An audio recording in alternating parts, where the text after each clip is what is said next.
Pax Vobis. Salam damai dan sejahtera bagi kita semua. Saya kembali akan menanggapi video Pater Mea Culpa. Yang paling menonjol adalah pernyataan Pater Mea Culpa bahwa saya melakukan kesalahan fatal karena menggunakan dua sumber non-Katolik untuk menjadi dasar argumen gerakan Pentakosta berasal dari kuasa gelap. Satu dari dokumen Lutheran dan lainnya dari narasi vokal Dr. Pascalis Edwin. Sepertinya kembali Pater Mea Culpa terjebak pada argumen orang-orangan sawah. Saya memang mengutip dokumen Lutheran tahun 1909 dan 1963. Tapi itu cuma tambahan saja dan bukan argumen utama yang saya gunakan. Saya tidak membutuhkan sumber non-Katolik untuk sampai pada kesimpulan gerakan Pentakosta berasal dari kuasa gelap. Selain itu, menyebut Dr. Pascalis Edwin yang saya tampilkan klip videonya sebagai sumber non-Katolik justru adalah kesalahan fatal. Beliau adalah seorang Katolik, mantan pastor SVD, seorang dosen, dan sekaligus doktor kitab suci. Tentunya agak ironis kalau Pater Mea Culpa tidak mengenal tokoh intelektual Katolik tersebut. Lalu, argumen apa yang saya gunakan untuk menilai gerakan Pentakosta? Argumen yang saya gunakan adalah fakta bahwa dalam pandangan gereja prakonsili, gerakan tersebut adalah kelompok bidat. Maka karunia roh yang membuat gerakan Pentakosta mendapatkan pembenarannya dan menolak untuk bersatu kembali ke dalam gereja Katolik, pasti bukan berasal dari Roh Kudus. Dasarnya apa? Salah satu tugas Roh Kudus adalah mengingatkan kita pada kesalahan-kesalahan dan mendorong kita untuk memperbaikinya. Ketika Roh Kudus berkarya di suatu kelompok bidat di luar gereja Katolik, maka cepat atau lambat, Roh Kudus pasti mendorong mereka untuk menyadari kekeliruan dan mendorong mereka untuk bersatu kembali dengan gereja Katolik. Sementara karunia roh yang ada pada gerakan Pentakosta justru membuat mereka mendapatkan pembenaran sebagai kelompok Kristen. Akibatnya, mereka malah menolak untuk bersatu dengan gereja Katolik. Gerakan ini sudah berusia lebih dari 1 abad dan kita tidak melihat adanya tanda-tanda bahwa mereka ingin bergabung ke dalam gereja Katolik. Maka, dapat kita simpulkan itu bukan karya Roh Kudus. Lucunya, kembali Pater Mea Culpa terjebak pada argumen orang-orangan sawah.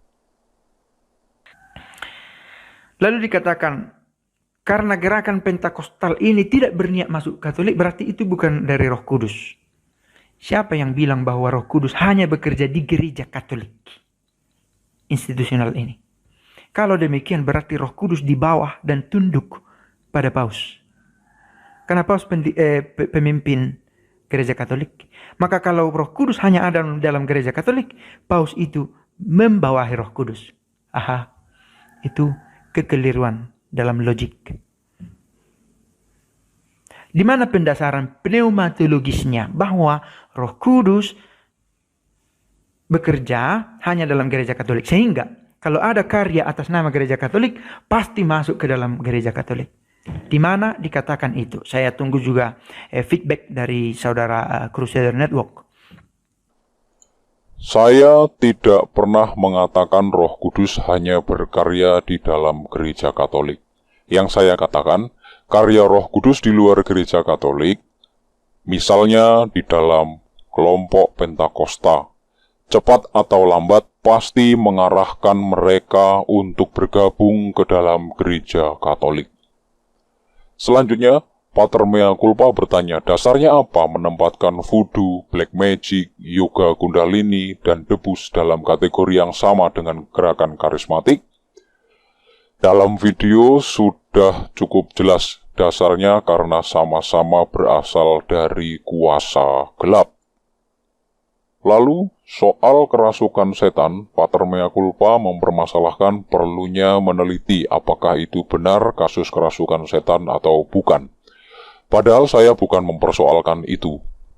Dalam video sebelumnya, Pater Mea Culpa bertanya apakah kasus-kasus kerasukan yang terjadi cukup representatif untuk menjadi indikasi adanya masalah dalam gerakan karismatik. Saya menanggapi ini dengan mengatakan tidak perlu menunggu terjadi banyak kasus.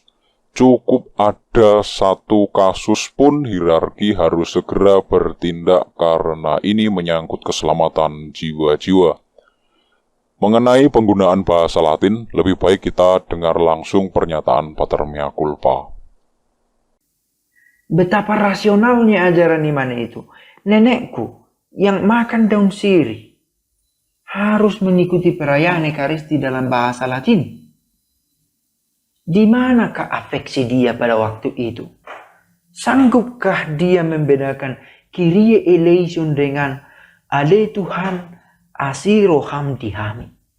Itu dua bahasa sekalipun merumuskan hal yang sama, tetapi memberi efek yang berbeda. Kyrie eleison itu tidak sampai ke kedalaman batin, dan ke kedalaman diri, karena saya tidak tumbuh, tidak merasa terbiasa dengan term itu. Sementara bahasa Ale Tuhan asiro hamdihami dengan nada tradisional menyentuh. Nah, ini menjadi kekurangan dari gereja.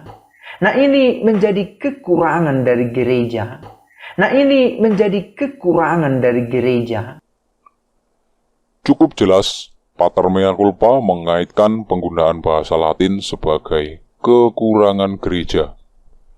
Benarkah penggunaan bahasa Latin dalam liturgi gereja Katolik adalah sebuah kekurangan? Ini bisa menjadi bahan diskusi menarik. Lalu soal penyebutan munafik, saya menggunakannya dalam format pertanyaan, bukan pernyataan. Jelas itu beda. Jadi saya sama sekali tidak memberi label Pater Mea Culpa sebagai munafik. Tapi saya minta maaf kalau memang kesan itu yang tertangkap. Juga soal penyebutan nama asli. Saya sama sekali tidak bermaksud ad hominem. Mengenai kekeliruan menuliskan nama Urdu, itu memang kesalahan saya dalam mengutip fakta dan saya minta maaf untuk itu. Kemudian, soal mempermasalahkan usia muda, sepertinya saya tidak pernah mengatakan itu dalam video. Mungkin Pater Mea Culpa agak terbawa emosional sehingga rancu dengan pernyataan orang lain yang ada dalam komentar video. Oke, santai aja Pater. Jangan terlalu dibawa serius. Kita cuma diskusi. Sekian dulu video tanggapan saya kali ini. Viva Cristo Rey.